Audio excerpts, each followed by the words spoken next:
Jefferson County 911. I am a teacher. There is a student here with a gun. Unix 251410 transmit on check.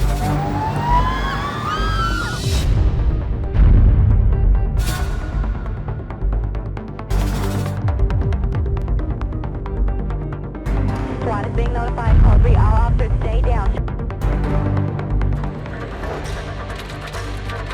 My name is Grant Whitus, and I will never forget what happened at Columbine High School, April 20th, 1999. As a young kid, I raced bikes, I raced motorcycles. I did everything that was related to adrenaline, so being a SWAT officer fit my life perfect. It was like a calling from the first day. Not only am I going to be a SWAT officer, I will lead SWAT someday. At 19 years old, I had that direction. I knew I was going to do it, and that's what I did. Jefferson County 911. April 20th, 1999. That day, I was actually off cleaning my boat when the pager went off. I called into the sheriff's office, asked them what happened. That's when they told me there was a mass shooting going on at Columbine High School. So as I pulled up, I couldn't even park on that street. There were so many cop cars parked there. And it was chaos. Everybody was running in different directions. Cop cars were running off with injured children. It seemed like no one really knew exactly what to do. I ran to the back of the SWAT van. The guys were all ready. They started throwing my jacket on me, helmet.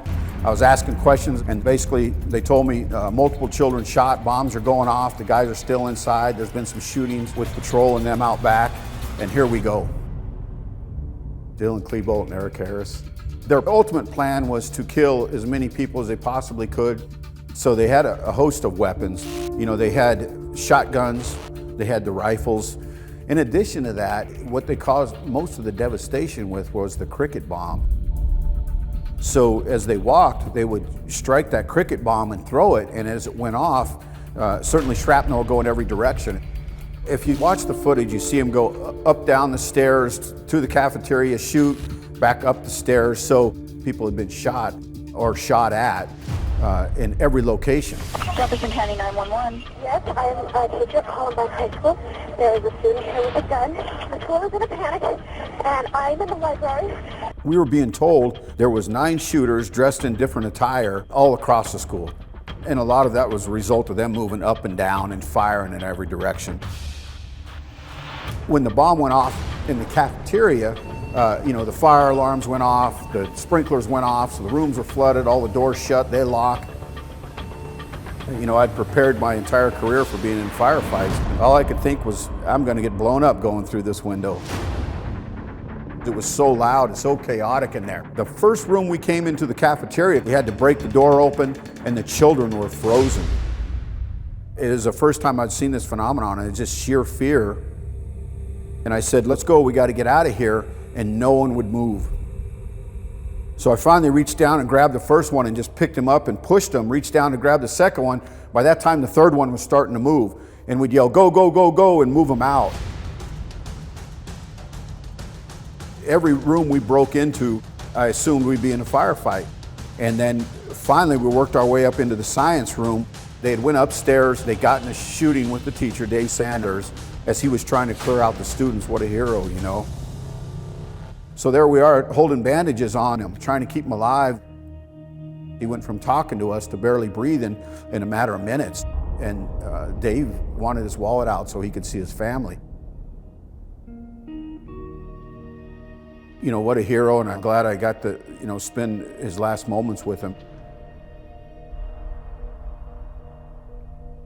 Right across from there was the library. As I went left through that door, I had known then we found the location of the shooters and we were about to be in a firefight. And there were 3 young girls laying on the floor. I stepped over one, and the second one right in the middle raised her arm for help, and it was clearly she'd been shot several times. And all I said was, I can't stop, hon.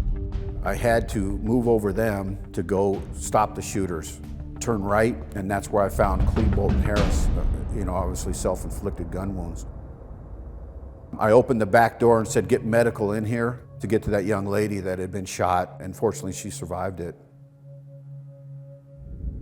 But as soon as we got done with that area, I got to see the devastation to the children inside that library. And, it was the most horrifying thing you could ever think you'd see that could happen to a child.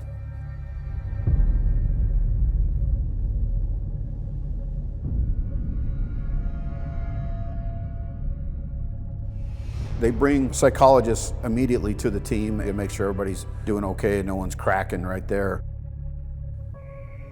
And then the parents came asking us, with photos, have you seen my child?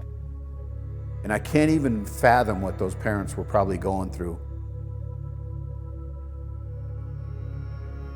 At that time, 99, the world was unprepared for that day and had to learn from what we went through.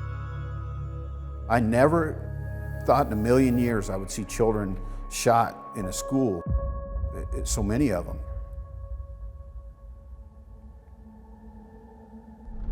So after Columbine, I didn't know how much it affected me. There was never a moment that my body, I wasn't tense and I was heading in a bad direction for too long. Truthfully, SWAT guys don't talk. They could ask us questions all day long and we'd say, we're fine. And there was no way I was going to tell a psychologist I'm not fit for duty, so it's my fault. I'm one of the worst people when it comes to that. And then about a year to the date, my wife left me for somebody else. The thing that helped me the most in leaving that side, the dark side, was meeting Carrie, and her coming into my life, it brought an end to the life I was living and helped me straighten out my life. After Columbine, we started teaching across the United States. We were tasked with coming up with rapid and immediate response to mass shooters or mass killings.